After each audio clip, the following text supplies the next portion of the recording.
ठीक है, और आपकी धमकी से कोई धमकने वाला नहीं, जहां कोर्ट में जाना जाइए, हम भी सामना कर लेंगे कि आप समझे, धमकी किसी और को दीजिएगा। सुप्रिया जी, सुप्रिया 10 सेकंड और जल्दी से क्विकली आगे। मानक जी, मैं 10 सेकंड एक चीज बोलना चाहती हूं। मैं यहां ना किसी की गीदड़ धमकियों से, ना किसी के झूठ से, ना किसी की फर्जी बातों से चुप हो जाऊंगी। बात महाराष्ट्र और हरियाणा की।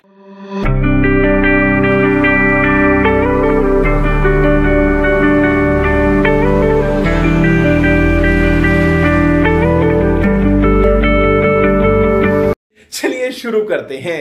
यह देश जानना चाहता है बीजेपी का मत क्या है। बीजेपी की एक सांसद बोलती है किसान हत्यारे और बलात्कारी हैं। बीजेपी कहती है यह हमारा नहीं, ये उनका वक्तव्य है। ठीक है, उन्होंने डिस्टेंस बनाया, यह अलग बात है कि उनको बर्खास्त नहीं किया। वही सांसद अगले दिन और आपके शो में उन्होंने कहा कि जातिगत जनगणना बिल्कुल नहीं होनी चाहिए। बीजेपी का मत क्या है कि क्या वो जातिगत जनगणना के खिलाफ है या उनके फेवर में है? क्योंकि बीजेपी ने अपनी ओर से अभी तक कोई स्पष्टीकरण, कोई वक्तव्य नहीं दिया। ये अलग बात है कि उनको बुलाकर इनके अध्यक्ष मिले थे। तो बीजेपी अपना मत साफ करे ना। आप किसानों के लिए पहले कटीले तार लगा देते हैं, फिर आपकी सांसद उनको हत्यारा बलात्कारी बताती हैं। आपके पूरे लोग कहते हैं संविधान बदल देंगे, आपकी सांसद कह रही है कास्ट सेंसस बिल्कुल नहीं होना चाहिए। मैंने 3 बार सुना क्योंकि मुझे अपने कानों पर विश्वास नहीं हुआ था। तो ये मैं जानना चाहती हूँ बहुत बढ़िया, बहुत बढ़िया। बीजेपी का ऑफिशियल स्टैंड क्या है? मैं समझ गया, सांसद ये क्यों बोल रहे हैं? ओके प्रदीप, आप समझ गए? मैं समझ गया। जवाब दीजिए। सुप्रिया का बड़ा क्लियर ये कहना है किसान और जातिगत जनगणना यही 2 मुद्दे रहेंगे आने वाले चुनाव में। अब बताइए कंगना वो जो कह रही है कैसे उस डिस्टेंस करेंगे अपने आप? जवाब दे दूं? दीजिए। मैं काफी पेशेंस से सुप्रिया जी को सुन रहा था। पहली बात, एक चीज देश समझ ले, 70 साल तक कांग्रेस पार्टी के पास सरकार थी, इन्होंने जातिगत जनगणना नहीं कराई। 70 साल में जातिगत जनगणना नहीं कराने के लिए कांग्रेस पार्टी के सभी नेतृत्व को हाथ जोड़कर देश से माफी मांगनी चाहिए, अगर हम इसकी बात कर रहे हैं। Point number 1। Point number 2, Karnataka के अंदर अभी तक ये आंकड़े नहीं रिलीज कर पाए जातिगत जनगणना के लिए, कर्नाटका की जनता से इनको माफी मांगनी चाहिए। हिमाचल के अभी तक ये आंकड़े रिलीज नहीं कर पाए, इनको हिमाचल की जनता से माफी मांगनी चाहिए। पॉइंट आप समझिए। हमारा stand home minister Amit Shah ji ने जब पत्रकार ने उनसे सवाल पूछा तो उन्होंने कहा था उचित समय पर हम अनाउंस कर देंगे, वो हमारा स्टैंड है। आप ये चीज समझिए। दूसरी बात, आपको मैं सच्चाई बताना चाहता हूं, इस देश में एससी समाज के सबसे ज्यादा वोट भारतीय जनता पार्टी को पड़े, डेटा उठा के देखिए। ओबीसी समाज के सबसे ज्यादा वोट भारतीय जनता पार्टी को पड़े, डेटा उठा के देखिए। एसटी समाज के सबसे ज्यादा वोट भारतीय जनता पार्टी को पड़े, डेटा उठा के देखिए। और सीट्स भी हमें ज्यादा मिली है। तो वो समाज जो समर्थन है हमारे साथ, अब जो शिवाजी जी की नहीं है, पर ये तो सर्जिकल स्ट्राइक का प्रूफ मांगते हैं, ये क्या बात करेंगे? और ये राम मंदिर की बात करते हैं। अयोध्या में इनके अलायंस का जो सांसद है वो मोहित खान जैसे रेपिस्ट के साथ खड़ा होता है। बंगाल में बंगाल की बेटी और सुप्रिया को स्क्रीन पर लाइए। लड़ सकती हूं, नहीं मानती, और ये बात करेंगे। सुप्रिया की बारी है। ऑलराइट, सुप्रिया की बारी है। प्रदीप और सुप्रिया को लाइए स्क्रीन पर। सुप्रिया आपकी बारी है, बोलिए।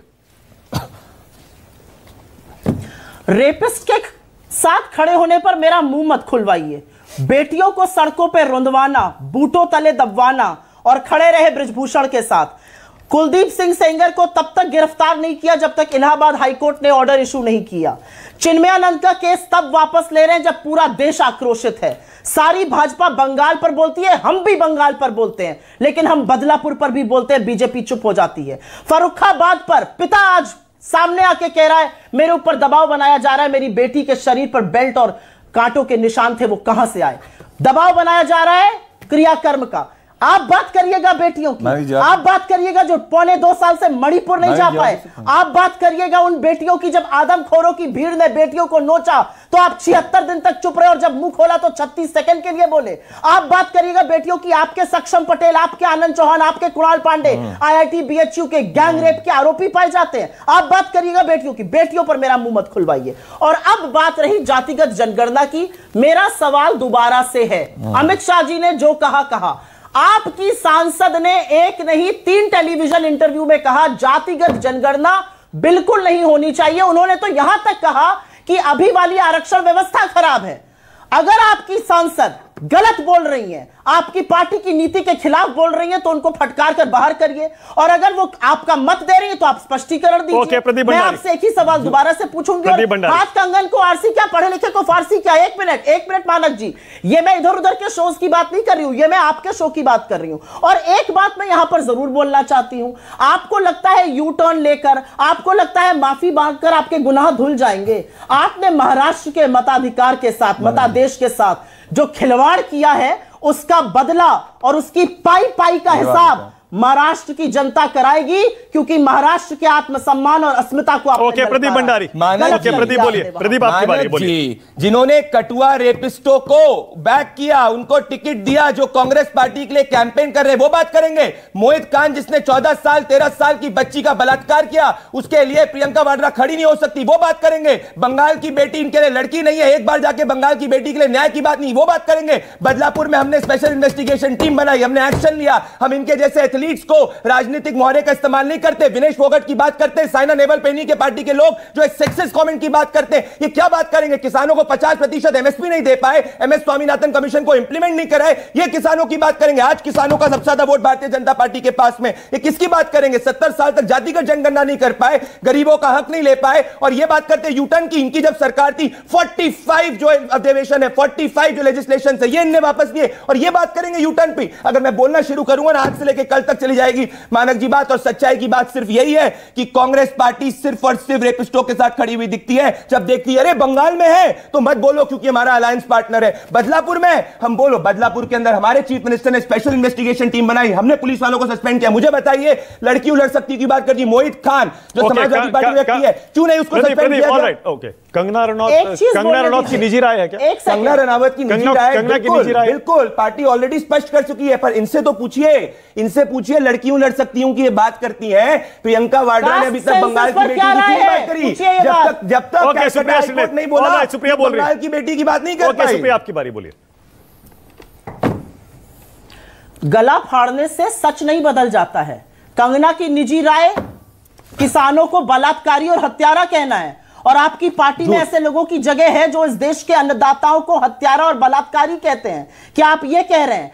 इस औरत ने यह भी कहा, इन महिला ने, आपकी सांसद ने यह भी कहा कि अमेरिका चीन हमारे देश में अस्थिरता फैला रहे हैं। उस पर कोई स्पष्टीकरण नहीं। विदेशी ताकतें यहां पर अस्थिरता फैला रही हैं, मेरे देश के लोकतंत्र को ललकार रही हैं आपकी सांसद, और आप सुई टपक सन्नाटा करेंगे। आपकी सांसद कह रही है जातिगत जनगणना बिल्कुल नहीं होनी चाहिए, यह उनकी निजी राय है। ऐसे निजी राय वालों से आपने अपना पार्टी भरी हुई है। किस तरह की बातें करते हैं आप? हमने बंगाल में भी प्रदर्शन किया, हमने बदलापुर में भी प्रदर्शन किया। अच्छा, ओके, सुप्रिया, सुप्रिया एक सवाल मेरा भी है, डिबेट आगे ले जाना जरूरी है।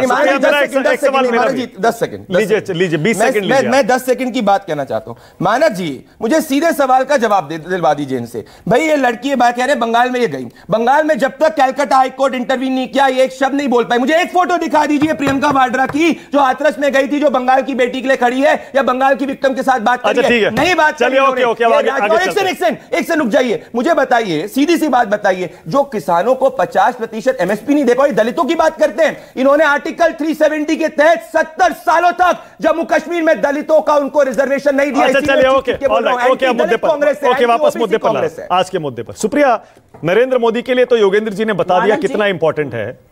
मैं चाह रहा हूं थोड़ा राहुल गांधी के लिए भी बताइए, उनके लिए भी इंपॉर्टेंट है ना, आपके लिए भी बहुत इंपॉर्टेंट है ये 4-6 चुनाव। अगर नहीं जीत पाए इसमें से 6 में से 3 या 4, तो फिर तो ये होगा कि लोकसभा चुनाव में जो हुआ, सीटें कम हुई लेकिन मोदी मोदी है। धिक्कार है औरतों का नाम लेकर गिद्ध राजनीति करने वाले भाजपाइयों पर।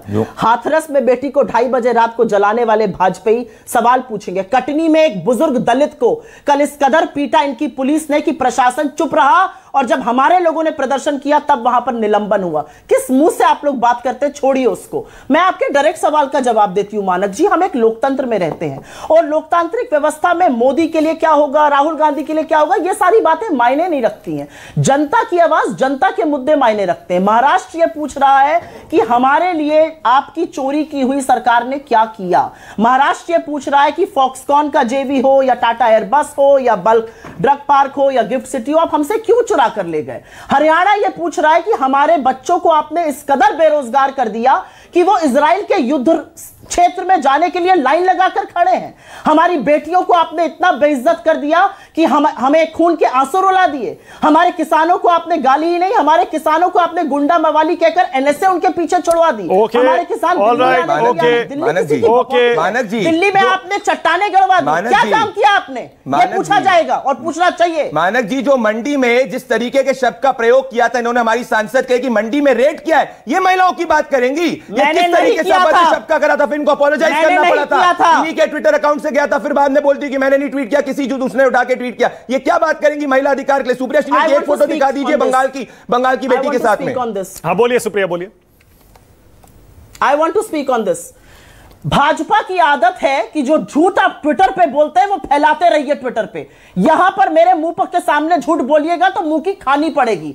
वो मैंने नहीं किया था, ये बात चुनाव आयोग ने भी मानी, ये आपकी फर्जी जो केस किया गया था दिल्ली पुलिस ने भी मानी, नहीं हुआ था मेरे ट्विटर अकाउंट से। और अगर अब आपने दोबारा कहा तो आपके ऊपर मैं मानहानि का दावा करूंगी और आपको कोर्ट में घसीट करिए। सबको पता है वो मैंने नहीं ट्वीट किया था, वो मेरे इंस्टाग्राम पे किसी ने गलती से किया, मैंने उसको डिलीट किया। मेरे ट्विटर पे कभी भी नहीं हुआ था जिसका एक्सेस मेरे पास है। तो झूठ बोलकर अपनी नई नई राजनीति की दुकान मेरे साथ चलाने की कोशिश मत करिए।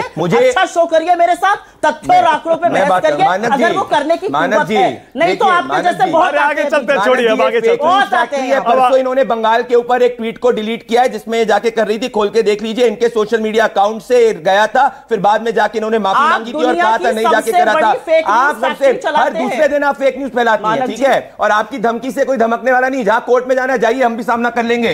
कि आप समझे, धमकी किसी और को दीजिएगा सुप्रिया जी। मानक जी, सुप्रिया 10 सेकंड और जल्दी से क्विकली आगे ले जाओ। मानक जी मैं 10 सेकंड एक चीज बोलना चाहती हूं।